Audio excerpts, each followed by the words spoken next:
नमस्कार, पेश है न्यूज रफ्तार से। केंद्रीय गृह मंत्रालय ने नौकरी के दौरान जान गंवाने वाले अपने कर्मचारियों के परिजन तथा चिकित्सकीय आधार पर सेवानिवृत्त होने वाले कर्मचारियों के परिजन को अनुकंपा नियुक्ति देने के लिए एक संशोधित नीति को अंगीकार किया है। इस नीति से केंद्रीय गृह मंत्रालय के तहत काम करने वाले सभी कर्मचारियों को लाभ मिलने की उम्मीद है। इनमें केंद्रीय अर्धसैनिक बलों के जवान भी शामिल हैं, जिनकी आतंकवादी हमलों, झड़पों आदि में जान चली जाती है। गृह मंत्रालय के दिशा निर्देशों के अनुसार अनुकंपा नियुक्ति योजना का मकसद सरकारी कर्मचारी के आश्रितों को अनुकंपा के आधार पर नियुक्ति देना है, जिनकी नौकरी के दौरान मृत्यु हो गई है या जिन्होंने चिकित्सकीय आधार पर सेवानिवृत्ति ली है और जिससे उनके परिवार अभाव में आ जाते हैं और जिनके पास आजीविका का कोई साधन नहीं रह जाता है।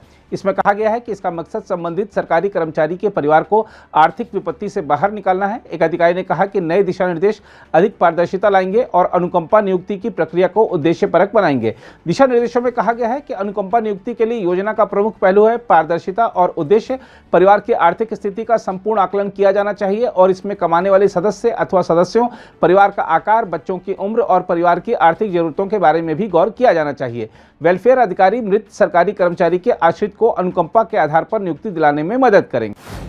प्रधानमंत्री नरेंद्र मोदी ने बिहार विधानसभा भवन की शताब्दी के अवसर पर इसके परिसर में बनाए गए स्मृति स्तंभ का अनावरण किया। इस स्मृति स्तंभ का निर्माण करीब 3 करोड़ रुपए की लागत से किया गया है। यह स्तंभ ऐतिहासिक स्थल के वास्तुशिल्प को ध्यान में रखते हुए निर्मित किया गया है। 40 फुट की संरचना का निर्माण बिहार सरकार के भवन निर्माण विभाग ने किया है।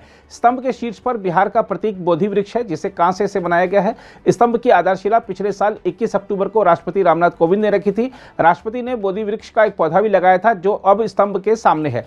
प्रधानमंत्री ने एक बगीचे का नामकरण आधिकारिक तौर पर शताब्दी स्मृति उद्यान के तौर पर किया। शताब्दी स्तंभ के पास स्थित इस उद्यान में 100 औषधीय पौधे लगाए गए हैं। स्मारक उद्यान में प्रधानमंत्री मोदी ने कल्पतरू का पौधा लगाया। राज्य विधानसभा की ऐतिहासिक यात्रा पर प्रधानमंत्री ने एक पुस्तक का विमोचन भी किया तथा विधानसभा संग्रहालय और एक अतिथि गृह की आधारशिला भी रखी। हम आपको बता दें कि प्रधानमंत्री मोदी झारखंड के देवघर से पटना पहुंचे थे। देवघर में प्रधानमंत्री ने हवाई अड्डे का उद्घाटन करने के अलावा करोड़ों रुपए की विकास परियोजनाएं दी, रोड शो किया, बाबा बैद्यनाथ धाम में दर्शन पूजन किया और एक जनसभा को संबोधित किया। केरल में कन्नूर जिले के पय्यानूर इलाके में राष्ट्रीय स्वयंसेवक संघ के एक कार्यालय पर सोमवार देर रात बम फेंके गए। हमले के लिए आरएसएस ने मार्क्सवादी कम्युनिस्ट पार्टी को जिम्मेदार ठहराया है। पुलिस ने बताया कि घटना रात 1 बजे की है। उन्होंने बताया कि हमलावरों की संख्या के बारे में जानकारी नहीं है और उनका पता लगाने के लिए क्षेत्र के सीसीटीवी फुटेज खंगाले जा रहे हैं। विस्फोटक अधिनियम के संबंधित प्रावधानों के तहत मामला दर्ज करके हमलावरों की तलाश की जा रही है। पुलिस ने बताया कि आरएसएस ने हमले के लिए मार्क्सवादी कम्युनिस्ट पार्टी को जिम्मेदार ठहराया है। सीसीटीवी फुटेज में आरएसएस कार्यालय की चारदीवारी में कई धमाके होते और कार्यालय की कई खिड़कियों को क्षतिग्रस्त होते देखा जा सकता है। स्पाइस जेट की दुबई मदुरै उड़ान में सोमवार को बोइंग B737 विमान के अगले पहिए के ठीक से काम नहीं करने की वजह से देरी हुई। डीजीसी के अधिकारियों ने मंगलवार को यह जानकारी दी। उन्होंने बताया कि सोमवार की घटना स्पाइस जेट में गत 24 दिनों में विमान में तकनीकी खामी आने की 9वीं घटना है। डीजीसीए ने 6 जुलाई को 19 जून से तब तक विमान में तकनीकी खामी की घटित 8 घटनाओं पर कारण बताओ नोटिस जारी किया था। उड्डयन नियामक ने कहा था कि सस्ती सेवा प्रदाता कंपनी सुरक्षित, प्रभावी और विश्वसनीय हवाई सेवा मुहैया कराने में असफल रही है।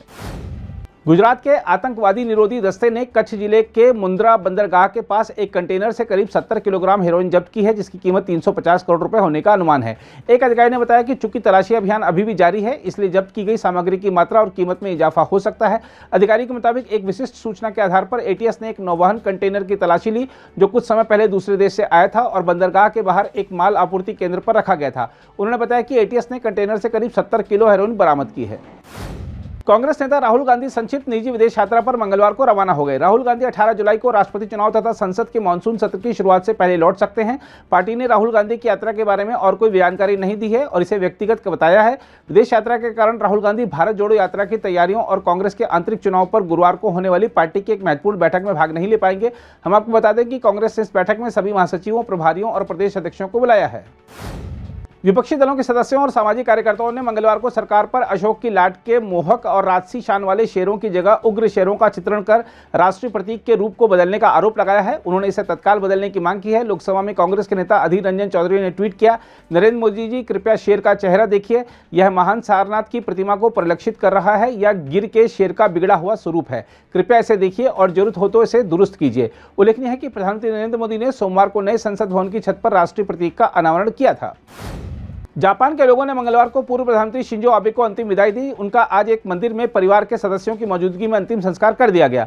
उल्लेखनीय है कि देश के सबसे लंबे समय तक प्रधानमंत्री रहे आबे शुक्रवार को पश्चिमी शहर नारा में चुनाव अभियान के सिलसिले में भाषण दे रहे थे और उसी दौरान उनको गोली मार दी गई थी। उनकी हत्या से पूरा देश और विश्व जगत स्तब्ध रह गया। 2 साल पहले प्रधानमंत्री पद छोड़ने के बाद भी सबसे प्रभावशाली हस्तियों में शामिल शिंजो आबे को अंतिम विदाई देने के लिए बड़ी संख्या में लोग टोक्यो स्थित जोजोजी मंदिर के बाहर एकत्र हुए। आबे के पार्थिव शरीर को लेकर जब फूलों से सजा वाहन और अन्य वाहनों का काफिला जोजोजी मंदिर की ओर बढ़ा तो शोकाकुल लोगों ने अपने हाथ हिलाए, अपने दिवंगत नेता की तस्वीरें स्मार्टफोन से ली और कुछ ने आबे सान कहा। भारतीय महिला टीम की कप्तान हरमनप्रीत कौर और उप कप्तान स्मृति मंदाना ने अंतर्राष्ट्रीय क्रिकेट परिषद की मंगलवार को जारी नवीनतम एक दिवसीय रैंकिंग में एक स्থাन का सुधार किया है। हरमनप्रीत बल्लेबाजों की रैंकिंग में 13वें स्थान पर हैं, जबकि मंदाना 9वें स्थान के साथ इसमें शीर्ष भारतीय हैं। 3 मैचों की एक दिवसीय श्रृंखला में हरमनप्रीत ने 59.50 की औसत से 119 रन बनाने के साथ 3 विकेट भी झटककर भारतीय टीम को श्रृंखला में 3-0 की बढ़त दिलाने में अहम भूमिका निभाई। वह श्रृंखला की सर्वश्रेष्ठ खिलाड़ी चुनी गई। घरेलू शेयर बाजार में मंगलवार को लगातार दूसरे दिन गिरावट रही और वैश्विक बाजारों में बिकवाली के बीच दोनों मानक सूचकांक बीएसई सेंसेक्स और एनएसई निफ्टी करीब 1% टूटकर बंद हुए। निवेशक खुदरा मुद्रास्फीति और औद्योगिक उत्पादन के आंकड़ों का इंतजार कर रहे हैं। 30 शेयरों पर आधारित बीएसई सेंसेक्स गिरावट के साथ खुला और अंत में 508.62 अंक यानी 0.94% लुढ़ककर 53,886.61 अंक पर बंद हुआ। नेशनल स्टॉक एक्सचेंज का निफ्टी भी 157.70 अंक यानी 0.97% की गिरावट के साथ 16,058.30 अंक पर बंद हुआ।